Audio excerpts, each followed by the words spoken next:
નમસ્તે મિત્રો, કેમ છો? આઈ હોપ કે તમે બધા મજામાં હશો. આજે આપણે વાત કરવા જઈ રહ્યા છીએ ગ્રેટફુલનેસ પર, થેન્કફુલનેસ પર. તો આપણે જીવનમાં શું કામ ગ્રેટફુલ રહેવું જોઈએ અને રહેવું હોય તો કઈ રીતે રહી શકાય એના પર આજે આપણે ચર્ચા કરીશું. તો હું સ્ટાર્ટ કરું ટોપિક. તો તમે નોર્મલી માર્ક કર્યું હશે કે જીવનમાં લોકોને ફરિયાદો બહુ હોય છે.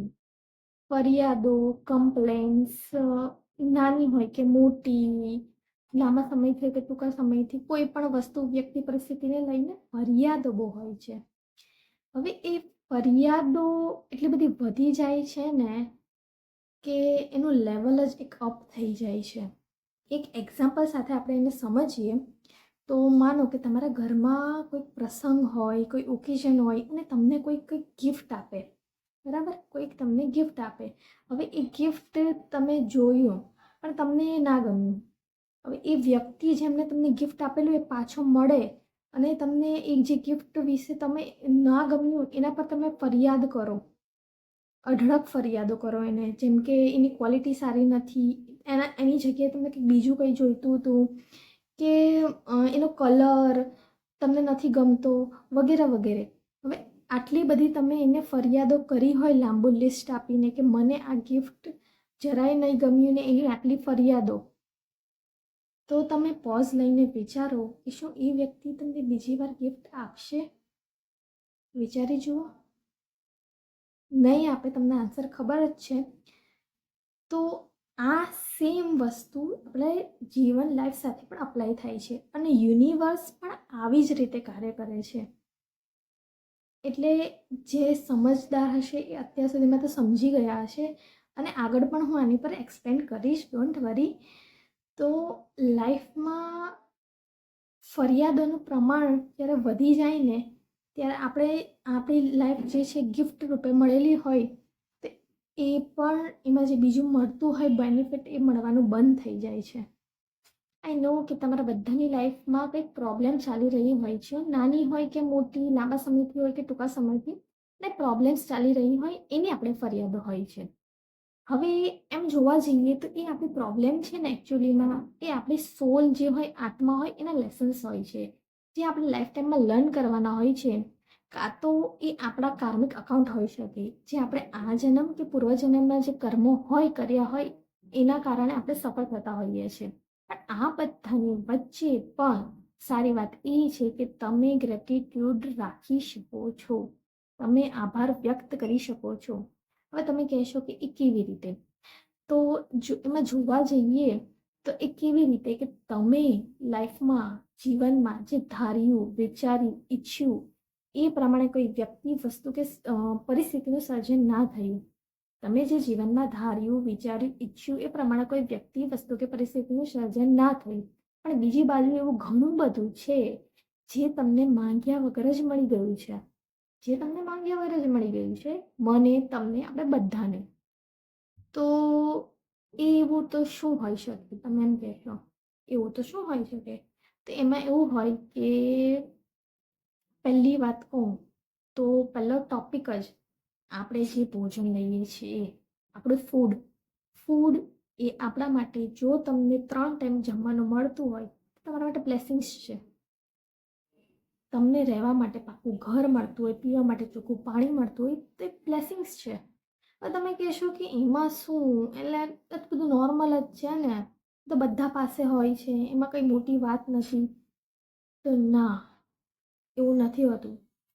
તમને બી ખબર હશે ઘણા લોકોને કે આખી દુનિયામાં કેટલાય લોકો ભૂખમરાથી પીડાય છે અને છેવટે કારણ શું જ હોય છે કે ભૂખમરાથી પીડાઈને એ લોકો મૃત્યુ પામે છે. કેટલાય લોકોને રહેવા માટે પાકું ઘર નથી હોતું, એટલે એ લોકો કોઈ પણ સિઝન હોય, ઠંડી, વરસાદ, તાપ, તડકો, એમાં પણ એ ફૂટપાથ પર સૂતા હોય છે, કાં તો કાચા મકાનમાં રહેતા હોય છે. એટલે જો તમારી પાસે આ બધી વસ્તુ હોય તો તમારા માટે બ્લેસિંગ્સ છે. આ વાત તો થઈ આપણી નીડ્સની કે વસ્તુઓની. હવે આપણે વાત કરીએ વ્યક્તિઓની. વ્યક્તિઓ એટલે એવા વ્યક્તિઓ કે જેના હોવાથી તમારું જીવન તમને વસંત જેવું લાગે, જે લોકો તમારા માટે જીવે છે એવા વ્યક્તિઓ. કે જે ગમે એ પરિસ્થિતિ હોય તમારી લાઈફની પણ એક અડગ પહાડની જેમ ઊભા રહીને તમને સપોર્ટ કરે છે, તમને આગળ વધવામાં હેલ્પ કરે છે. તમે તમને એ ક્યારેય એકલા છોડી નથી દેતા એવા વ્યક્તિઓ. તો એવા વ્યક્તિઓ પણ એક બ્લેસિંગ્સ જ છે. એનું એક્ઝામ્પલ આપું તો કે તમે બીમાર હો તો લોકો તમારી કેર કરે છે, તમને દિવસ રાત તમારી પાછળ ઊભા રહીને કામ કરે છે. તે બ્લેસિંગ્સ છે. જેને તમારા પર વિશ્વાસ છે એવા વ્યક્તિઓ, જે તમારી પર ટ્રસ્ટ કરે છે, જે તમને પ્રેમ કરે છે, જે તમારી વાતોને સાંભળે છે, એવા વ્યક્તિઓ જે તમને સમજે છે, એ બધા તમારા માટે બ્લેસિંગ્સ છે. તો એ વ્યક્તિઓને સાચવવા, એના માટે થેન્કફુલ થવું એ આપણી જવાબદારી છે. હવે આપણે વાત કરીએ પરિસ્થિતિની, સિચ્યુએશનની. તો એક્ઝામ્પલ સાથે કહું તો માનો કે તમે ડ્રાઈવ કરી રહ્યા છો, રસ્તા પર ગાડી ચલાવી રહ્યા છો અને પેટ્રોલ પતી જવાથી તમારી ગાડી બંધ થઈ ગઈ છે. હવે ગાડી તો બંધ થઈ ગઈ, પણ તમને ખબર પડી કે આજુબાજુમાં નજીકમાં કોઈ પેટ્રોલ પંપ છે જ નહીં. હવે તો તમારે એ ગાડી તો બંધ પડી ગઈ, તો તમારે દૂર પેટ્રોલ પંપ પહેલાં શોધવું પડશે, ત્યાંથી પેટ્રોલ લાવવું પડશે, પછી ગાડીમાં પૂરવું પડશે. કાં તો તમારે કોઈકની હેલ્પ લેવી પડશે, એને રિક્વેસ્ટ કરવી પડશે કે તમે ગાડીને ગમે તેમ કરીને ત્યાં પહોંચાડો તો હું પેટ્રોલ પુરાવી શકું એમાં. પણ આ બધું જ્યારે સિચ્યુએશન થઈ, ગાડીમાં પેટ્રોલ પતી ગયું અને ગાડી બંધ થઈ ગઈ, ત્યારે કોઈક અજાણ્યા વ્યક્તિએ તમને જોઈ લીધું અને એને નિર્ણય કર્યો કે હું આમને હેલ્પ કરીશ. એમને પોતાની ગાડીમાંથી પેટ્રોલ કાઢીને તમને આપ્યું, જેથી કરીને તમે પેટ્રોલ પંપ સુધી પહોંચી શકો. તો એ વ્યક્તિ તમારા માટે બ્લેસિંગ્સ નથી? એ બ્લેસિંગ્સ જ કહેવાય ને. કે કોઈક અજાણ્યો વ્યક્તિ જે તમને ઓળખતો પણ નથી, એ તમને પેટ્રોલ આપે છે જ્યાંથી જેનાથી તમે પેટ્રોલ પુરાવી શકો આગળ. પેટ્રોલ પંપ મતલબ પેટ્રોલ પંપ પર જઈને પેટ્રોલ પુરાવી શકો. તો ઇટ્સ અ બ્લેસિંગ્સ. આ એવી સિચ્યુએશનનું નિર્માણ થયું જે તમારું એનર્જી, જે તમારો સમય બધો વેસ્ટ થતાં બચાવી લીધો. એટલે આ એક ટાઈપનું બ્લેસિંગ્સ જ છે. તો આવી સિચ્યુએશન્સ દિવસ દરમિયાન કે જીવનમાં ઘણીવાર બનતી હોય છે, જે તમારા માટે બ્લેસિંગ્સ હોય એવા તમને અનુભવો થતા હોય છે.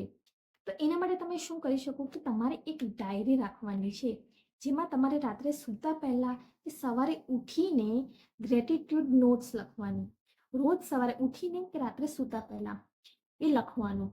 એમાં તમે એવી વ્યક્તિ, વસ્તુ કે પરિસ્થિતિ વિશે લખી શકો જેના માટે તમે અંદરથી આભારી હો, જેના માટે તમે બ્લેસિંગ્સ અનુભવતા હો, એના પર લખવાનું છે. એના પર તમારે 5 પોઈન્ટ કે 5 પોઈન્ટ એટલે કે ટૂંકમાં નહીં પણ અંદર સેન્ટેન્સ આવે એવી રીતે લખવાનું. અને એ તમે એમ કહેશો કે એવું તો શું હોઈ શકે? તો એ કંઈ પણ હોઈ શકે. કે તમે બીજા માટે નહીં પણ પોતાના માટે પણ લખી શકો. તમે નાનામાં નાની વસ્તુ માટે પણ લખી શકો અને મોટામાં મોટી વસ્તુ માટે પણ લખી શકો. તમે માનો કે ઇલેક્ટ્રિસિટી વિશે લખ્યું. ઇલેક્ટ્રિસિટી, આજે તમે તમારા ઘરમાં જે લાઇટ, પંખા ચાલુ છે, જે તમે એસીમાં બેસો છો, એના માટે તમે આભારી છો. એ કંઈ બી હોઈ શકે. એ તમને નજીવું લાગે છે, પણ જ્યારે આપણા ઘરમાં પાવર કટ થાય છે ત્યારે જ આપણે બધાને ખબર પડે છે કે એ પાવરની કેટલી વેલ્યુ છે. એટલે એ દિવસે માનો કે કોઈ દિવસ પાવર ગયો ત્યારે તમને એની કદર થાય કે એ પાવરની કેટલી વેલ્યુ છે.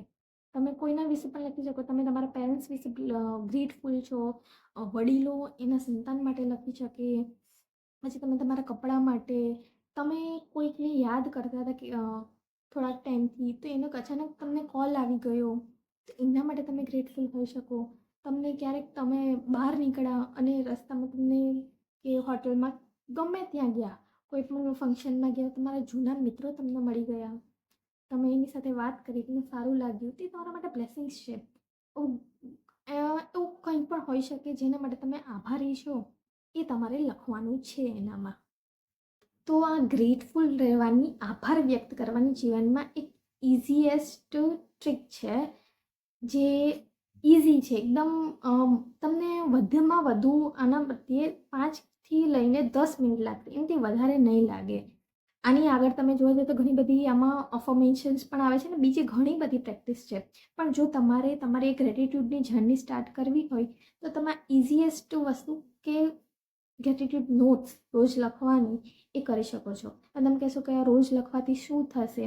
તો રોજ લખવાથી એ થશે કે તમારે રોજ સ્ટાર્ટિંગમાં લખશો ને તો કેવું થશે કે આમ પોઈન્ટ શોધવા પડશે, વિચારવું બહુ પડશે, વિચારવું કે આવું તો શું છે, આવું તો કેમ કે આપણે નોર્મલી કમ્પ્લેન કરવાની એટલી બધી આદત પડી ગઈ છે, ફરિયાદ કરવાની. તો ફરિયાદ કરવી હોય, નાની હોય કે મોટી, કોઈ બી ટોપિક હોય, આપણે તરત કરી દઈએ, તરત આપણી પાસે લાંબુ લિસ્ટ રેડી જ હોય. પણ આ વસ્તુ નથી વારંવાર નથી કરતા હોતા, રેગ્યુલરલી. એટલે આ કરવાથી તમને શું થશે કે તમારો નજરિયો બદલાશે. નજરિયો જે હોય ને આપણો, કે આપણો આ તરફનો હતો તે આ તરફનો થઈ જશે. તમારો માઇન્ડસેટ ચેન્જ થશે, તમારી વિચારસરણીમાં ગ્રોથ આવશે. તમે લાઈફને એક અલગ નજરિયાથી જોશો અને એના કારણે તમારી વાઇબ્રેશન્સ પણ ચેન્જ થશે. તમે હાઈ ફ્રિકવન્સીમાં આવી જશો. એ તમને, અને એ હાઈ ફ્રિકવન્સીમાં આવશો એ તમને કેવી રીતે ખબર પડે કે તમે, તમારી અંદર જ એક અલગ પ્રકારનું ફીલ થશે, તમને એક એનર્જીનો અહેસાસ થશે, જે આ ડિવાઇન પાવર છે, જે પરમ તત્વ છે, એનો તમને અનુભવ થશે. તમને એક એક્ઝામ્પલ આપું તો આપણા ઘરમાં બધાના ઘરે વાઈફાઈ હોય જ છે હવે. રાઉટર હોય, એનું મેઇન જે પોઈન્ટ હોય ત્યાં તમે દૂર હોવ એકદમ એનાથી, તો એ કેવું કે ડિસ્કનેક્ટ હોય, તમારો મોબાઈલ કનેક્ટ નહીં થઈ શકે. પછી તમે જેટલું નજીક આવો એટલું કનેક્ટ થઈને તમે એકદમ એની નજીક આવો ને તો ફૂલ નેટવર્ક પકડાય, ફૂલ બધું ચાલે, એમ ડેટા આપણા પકડાય. તો આપણું જે જોવાનું હોય તે એવી જ રીતે આ આપણી વાઇબ્રેશન્સને હાઈ કરે છે, આપણી ફ્રિકવન્સીને હાઈ કરે છે. એટલે આપણે એ પરમ તત્વનો અનુભવ કરી શકીએ છીએ અને લાઈફમાં આપણે મજા આવે છે જીવવાની. આપણો નજરિયો ચેન્જ થઈ જાય કે તમને બધું લાગે કે મારી પાસે આ નથી, આ નથી, આ નથી, આપણે કરીએ પણ આપણી પાસે આ છે, પેલું છે, આપણે બધું છે એનો અનુભવ વધારે થવા માંડે. આપણો નજરિયો ચેન્જ થઈ જાય એટલે આપણું બધું જ ચેન્જ થઈ જાય કહેવા જાઉં તો. અને આ પ્રેક્ટિસ રોજ જ કરવાની, રોજ ડેઈલી રેગ્યુલર કરવાની રહેશે. તમે એમ કહેશો કે મારો કોઈ દિવસ એકદમ ખરાબ ગયો, હવે એમાં તો એવું કંઈ છે જ નહીં. પણ ખરાબ દિવસમાં પણ 2-3 વસ્તુ તો એવી હશે જ કે જેના માટે તમે બ્લેસિંગ્સ અનુભવતા હો. માનો કે તમે રસ્તાનું ઉદાહરણ વધારે આપો છો કે ડ્રાઈવ કરતા હો, તમને કોઈક જગ્યાએ જવાનું હોય, એમાં ટ્રાફિક યુઝ્યુઅલી હોય જ છે, ત્યાં ટ્રાફિક હોય જ છે. હવે તમારે કોઈ ઇમ્પોર્ટન્ટ મિટિંગમાં જવાનું હોય, પણ એ દિવસે તમને ટ્રાફિક નડતો જ નથી, જરાય નડતો નથી, અને તમે બિફોર ટાઈમ પહોંચી જાઓ છો, તે તમારા માટે બ્લેસિંગ્સ નથી? બ્લેસિંગ્સ જ છે. એવી એ આપણે શોધવાનું હોય છે કે એવું તો શું બન્યું જેના માટે હું બ્લેસ્ડ અનુભવી શકું. તો આ ટૉપિક પર જ મેં કંઈક લખ્યું છે મારી કલમ દ્વારા, તો એ તમને रजू કરવા માંગીશ. એ हिंदी में છે तो તમે સાંભળજો. मैंने ये कई बार ऑब्जर्व किया है कि लोगों को कई चीज़ों, इंसानों या परिस्थिति की शिकायतें होती हैं. ये ऐसा क्यों है, वैसा क्यों नहीं है, ये सब ऐसा होना चाहिए था, वो वैसा होना चाहिए था, वगैरह वगैरह. ये सारे सवाल वैलिड भी है और नॉर्मल भी है. परंतु जब हम शिकायतों की मात्रा बढ़ा देते हैं तब हमें दूसरे नज़रिए की ज़रूरत होती है. जब कोई इंसान हमें गिफ्ट देता है तो हम उसकी तारीफ करने की जगह ढेर सारी शिकायतें करते हैं, तो वो इंसान हमें कभी दूसरी बार गिफ्ट नहीं देगा. ये सब जीवन के साथ भी अप्लाई होता है. जब हम शिकायत की मात्रा बढ़ा देते हैं शुक्राना से, जब शिकायत का पलड़ा शुक्राना से भारी हो जाता है तब यूनिवर्स भी ऐसे ही काम करता है. इसीलिए शुक्रगुजार होना चाहिए. आज जो हमारे पास है तो उस पे लिखा था, शुक्रगुजार होना वो छत घर के लिए जो किसी भी मौसम में तुम्हें हूफ देती हो. शुक्रगुजार होना उन लोगों के लिए जो अच्छे वक्त में तुम्हारे साथ हो ना हो, लेकिन बुरे वक्त में तुम्हारे साथ चट्टान की तरह खड़े हो. शुक्रगुजार होना वो शख्स के लिए जब तुमसे कोई गलती हो या तुम्हें कुछ समझ ना आए तो वो तुम्हें डंब फिर करवाने की जगह तुम्हें अच्छे से समझाए, तुम्हें सपोर्ट करे और आगे बढ़ने का मौका दे. शुक्रगुजार होना उस स्वस्थ शरीर के लिए जो तुम्हें तुम्हारा जीवन जीने में आसानी दे और अपने सपनों को पूरा करने का मौका दे. शुक्रगुजार होना जब रास्ते पर निकलते वक्त किसी दुकान की डिस्प्ले में रखी गई चीज़ को पसंद आना और उसको खरीदने की हैसियत होना। शुक्रगुजार होना उस हर एक सफ़र का जो तुम्हें सलामती से घर पहुंचाए। ये सारी चीज़ें हमें सामान्य लगती है, लेकिन कईयों के पास नहीं होती है। तो अगर आपके पास ये सब है तो उसे अपना सौभाग्य मानिए और शुक्रगुजार करना ना भूलिए। તો બસ આ વિડીયોનો આપણે અંત કરીએ હવે. તો મળીશું નવા વિડીયો સાથે. ત્યાં સુધી મારા એ વિડીયોને લાઈક કરજો, શેર કરવાનું ભૂલતા નહીં, કોમેન્ટ પણ કરજો અને ચેનલને પણ સબસ્ક્રાઈબ કરજો. ત્યાં સુધી બધાને આવજો.